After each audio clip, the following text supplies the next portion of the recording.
안녕하세요. 예, 셀타트 공수입니다. 오늘 뭐 이런저런 일들이 있네요. 이제 또 좀 더 나아가려고 하는 초속인 좀 더 나아가기 위한 움츠림으로 생각을 하겠습니다. 뭐 안 좋은 일 있다 보면 또 뭐 좋은 일도 있고 그러겠죠. 예. 일단 오늘 영풍정밀이랑 이렘이 상을 갔습니다. 그리고 해외 차트 보시면은 무너졌어요. 미국장이 무너졌는데 오늘 미국장 무너진 거 치고는 우리나라 장이 바닥부터 이렇게 마이너스에서 끌어올리는 장은 아니었죠. 예, 그런 장은 아니었습니다. 그냥 개파락으로 오히려 무너지는 장이었어요. 분봉 보시면 그죠?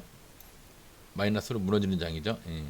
그래서 초반부터 뭐 오늘 그냥 관망세로 그냥 지내시는 게 오히려 낫지 않았을까 하는 날입니다. 예. 물론 이제 매매 하시는 분들은 막 죽겠다고 막 매매를 했겠죠. 근데 저는 뭐 그런 타입은 아니고요.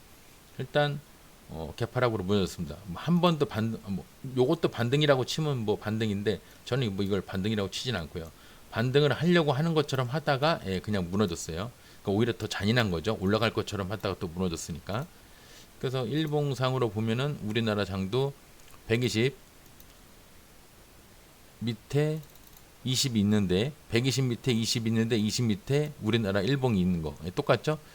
이제 해외 미국 차트는 거꾸로죠. 예, 뭐 어저께도 얘기했지만 미국 차트는 120 위에 20이 있고 20 위에 아직은 일봉 위에 있습니다. 이것은 한 번 더 무너지면은 이제 뭔가 변환점이 생기는 건데 아직은 그렇진 않아요. 내일이라도 당장 단 요만큼이라도 양봉으로 올라가면 그냥 저건 좀 높은 편이고요. 요 정도만 올라가도 별로 오늘 무너진 거에 대한 거는 뭐 어저께 밤에 무너진 거에 대해서 별로 의미가 없습니다. 이렇게만 무너져도 올라가도 바로 해제입니다. 그러니까 오늘 이제 밤에 나스닥이 어떻게 되는지 좀 관심 있으신 분들은 좀 보시고요. 그렇게 해서 우리나라 장도 큰 변화 없이 120 밑에 20선, 20선 밑에 그냥 그 일봉 지역에서 여전히 그러고 있다. 예, 별 변화가 없다. 미국은 조금 차이가 생길 수 있는 상황인데 우리나라는 뭔가 차이가 생기기에는 한 번에 20선을 뛰어넘지 못하죠. 예, 그러니까 한동안 저렇게 그냥 계속 가겠구나. 그래서 제가 계속 같은 컨셉으로 보셔라. 계속 얘기를 하는 겁니다. 그 20선 돌파 매매, 20선 저 지하 깊은 곳에서 20선까지 가는 매매, 목표가를 20선으로 두는 거, 이런 거죠. 이런 거, 지금 이런 거.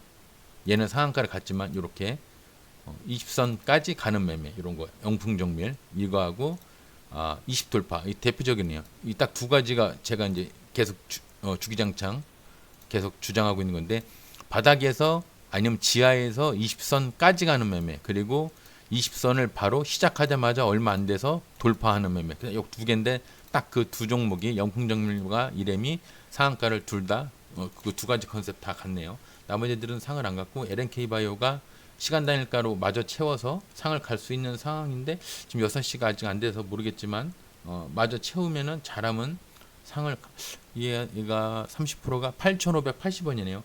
8,580원까지 찍으면 시간 단일가로 해서 본 장에서 상을 들어가는 겁니다. 이제 아직은 잘 모르겠어요. 올라갈 것 같긴 한데 상을 들어갈 것 같긴 한데 아직은 잘 모르겠습니다.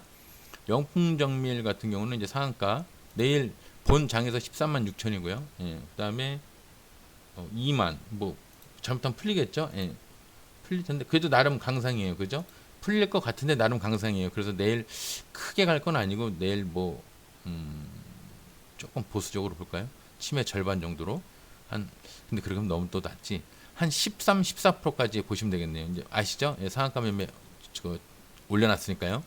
재생목이 올려놨으니까 바닥부터 올라가면 여기까지고요. 그죠? 바닥부터 올라가면 위에서 시작하면 여기서 시작을 하든 위에서 시작을 하든 파란면 버리고 멈춰도 버리고 올라가다가 멈추면 또 버리고 그죠? 예, 아시죠 이제 이렘 같은 경우는 이제 20 돌파인데 120 밑에 꿈은 120입니다. 여기까지 가려고 노력을 할 텐데 170만이고요. 시간 단일가는 73만 6천. 그러니까 얘는 어떻게 하든 여기까지 좀 가고 싶어 하는 거예요. 근데 거기까지 실제 갈지 안 갈지 모르겠지만 거의 거기까지 가면 연상급이죠. 그러니까 너무 목표가를 높게 잡으면은 또 낭패가 되는 경우가 있으니까요. 중간 정도로 한 15% 정도로 제가 봤을 때 15% 정도 여기로 보는 게 맞을 것 같습니다. 바닥부터 올라가면은 15%, 15% 이상 15% 이상에서 시작을 하면은 파라면 버리고요. 예, 올라가지도 않고 내려가지도 않고 계속 버티고 있으면은 그것도 버리는 거고 올라가다가 멈춰도 버리는 거고 아시죠? 늘 똑같습니다. 상한가 매매는 외워두셔야 되는 거예요. 이런 거는 RNK 바이오는 오늘 상을 안 들어가면은 모르지만 만약에 상을 들어가면은 종가상만도 못한 시간 단일가 상이니까 6에서 8% 그렇게만 보시면 되겠습니다. 그 이상은 모르겠어요. 안 갈 것 같고요. 가도 여러분들 미리 덜어놓고 하시는 거 아시죠? 6에서 8%니까 미리 덜어놓고 네이처셀은 어저께 이제 밴드 분 중에 한 분이 이거 물린 거 탈출하셨다고 되게 좋아하셨는데 오늘 돌파를 해버렸네요. 앞에 매물 고점을 돌파를 해버렸습니다. 대단하네요. 내일은 쉬겠죠. 이틀이나 올라갔으니까 쉬겠죠. 근데 또 올라가죠. 이런 거는 위에 침이 있기 때문에 아무리 시간 단일가가 올라가다 하더라도 침이 있어서 무너지는 경우가 많은데 그렇다고 올라가지 말라는 법은 없어요. 근데 올라가도 안 하는 겁니다.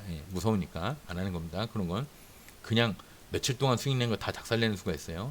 전진 건설 로봇은 오늘 이제 신규 주라 안 했는데 여기를 지지하고 올라가서 보통 한 요 정도 8에서 한 12, 13% 정도로 보면 됐는데 엄청나게 꽁충 뛰어 올라갔습니다. 굉장히 많이 올라갔죠.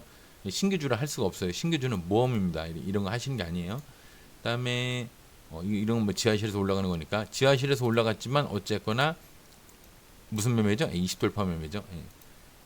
그 돌파선의 2배. 그러니까 여기가 한 5%니까 최소한 10% 이상 가는데 이 이평선 돌파 매매라고 보기에는 좀 그렇고요. 앞에 고점이 있죠. 9% 정도 있으니까 얘는 18% 이상 가면은 매도했던 겁니다. 18%가 어디죠? 요쯤 되겠죠. 여기가 매도점이었던 거예요. 18%에서 매도했으면은 최소한 7, 80점 되는 거죠. 그죠? 정확하게 고점까지 볼 수는 없으니까요. 그죠?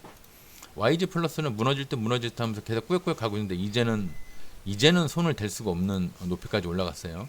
셀비오는 그냥 올라가다 무너졌고요. 베셀도 올라가다 무너졌고요. 다 올라가다 무너졌습니다. 엘비루셈, 뭐 엑스게이트, DTNC 올라가다 다 무너졌어요. 소닉스, 코콤, DH 오토웨어 다 무너졌으니까 이제 거꾸로 얘기하면 언젠가는 여기를 뛰어넘겠다는 그런 뜻이고요. 다 마찬가지죠. 다 침을 뛰어넘겠다는 뜻입니다. 근데 바로 가느냐? 물론 내일 바로 가는 애들도 있죠. 심지어 내일 돌파하는 애들도 있죠. 근데 그거는 바랄 건 아니고요.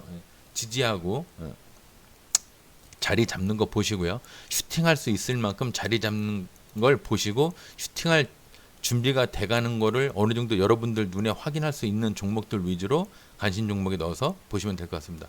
오늘은 뭐 어저께 방송을 좀 30분 정도 했더니 쓸데없이가 아니라 길게 한 셈이 됐는데 공부 영상이라 길게 했는데 오늘은 이제 이런 거 같은 거 이제 두레방 매매라고 해서 이격 매매는 이 음봉과 음봉의 이격을 양봉으로 이렇게 채운다는 게 있어요. 또 반대로 양봉과 양봉의 이격은 음봉으로 채우는, 그러니까 100%는 아니지만 거의 90% 이상은 그렇게 되는 것 같아요. 근데 이제 이런 것도 있는데 이평선이나 무언가 매물대라고 생각되는 부분을 확실하게 어느 정도 만들어 놓고 거기를 확 깨는 경우가 있어요. 그러니까 이렇게 흐르는 게 아니라 제가 이제 표현을 할 때 이거는 확 깨는 거라고 그러고 이렇게 하락하는 거는 제가 흐른다고 그러죠. 이 흐르는 거 빼고 확 무너지는 경우였어요. 이럴 때는 제가 이제 뭐라고 그랬죠?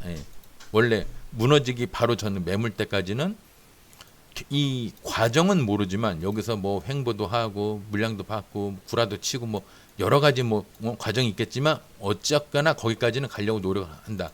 우리가 생각하는 기준은 뭐다? 120선. 그러니까 여기서 가면은 여기까지. 그죠? 여기서 가면 여기까지. 여기서 가면 여기까지. 그럼 점점 120선이 많이 내려오면 어떻게 되겠죠? 더 목표가가 낮아지겠죠. 그래서 빨리 가면은 목표가가 높은 거고 늦게 가면은 목표가가 낮은 겁니다. 이제 이런 걸 두레방 매매라고 그러는데 여러분들이 좀 두레방 매매도 아셔야 돼요. 이게 지하에서 할 때는 좀 보기가 어려운데 고점에서 또 이렇게 고점이라고 하긴 그렇고 평상시에 횡보하다 갑자기 이렇게 확 무너지는 경우가 있어요. 이럴 때는 이런 게 잘 나옵니다. 근데 지금은 무너지다 갑자기 이렇게 나오니까 이게 조금 눈에 안 보일 수도 있는데 이런 것들을 여러분들 보시면 두레방 매매는 여러분들 원래 그 무너지기 전에 매물대까지 여기가 이제 매물대가 이렇게 있으면 여기서 무너지다가 매물대가 형성이 되고 확 무너지면 100%는 아니지만 꼭 그 매물대까지 올라갈 확률이 굉장히 크다. 대신에 무너질 때 흐르지 말고 완전히 무너져야 되고요. 그리고 무너진 다음에도 흐르는 게 아니라 어느 정도 횡보성으로 뭐 꼭 물량 받고 뭐 구라 치고 이런 게 없더라도 어느 정도 횡보성으로 가야 됩니다. 횡보성으로 이렇게 했다가 더 무너지는 거 이건 안 돼요. 예, 무너지다가 확 무너져서 이렇게 어느 정도 우리가 얘기하는 수평으로 가다가 올라가는 걸 얘기하는 겁니다. 그러면 보수적으로 여기까지 볼 수도 있지만 보수적으로 한 요 정도까지만 보는 겁니다. 그래서 우리가 요 정도 수익을 바라보고 분할로 매수 할 수도 있고요. 하루 만에 단타식으로 여기서 매수를 할 수도 있는 거고, 이거는 개인의 영역입니다. 개인이 판단이죠. 어차피 본인이 결정하면 본인이 책임을 지는 거니까 주식은 뭐 대부분 그렇죠. 그러니까 오늘은 이제 두레박 매매라고 해서 밥그릇 매매라고도 하고 두레박 매매라고도 하는데, 올라가다가 그렇게 되든 내려가다가 그렇게 되든, 그죠? 예.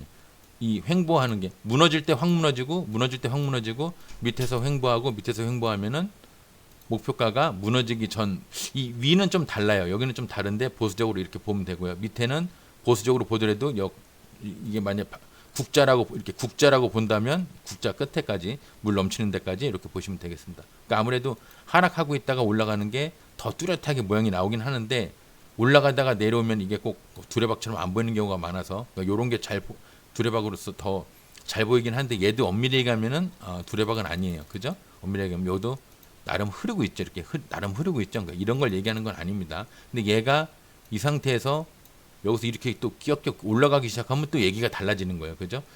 이렇게 된 거하고, 이렇게 된 거하고, 이렇게 돼서 이렇게 되는 거하고 또 얘기가 다른 거죠. 이렇게 전체적으로 보면 또 횡보를 하는 것처럼 볼 수가 있다는 얘기입니다. 아셨죠? 예. 오늘은 뭐 이제 상한가 매매 2개 보고요. 그다음에 두레박 매매에 대해서 잠깐 봤습니다. 두레박 매매도 제가 공부 영상 올려놓겠습니다. 오늘 장 힘이 없어서 다들 힘드실 텐데, 예, 마저 즐거운 오후에 휴식하시고, 내일 금요일이니까 오전에 집중해서, 오후는 없어요.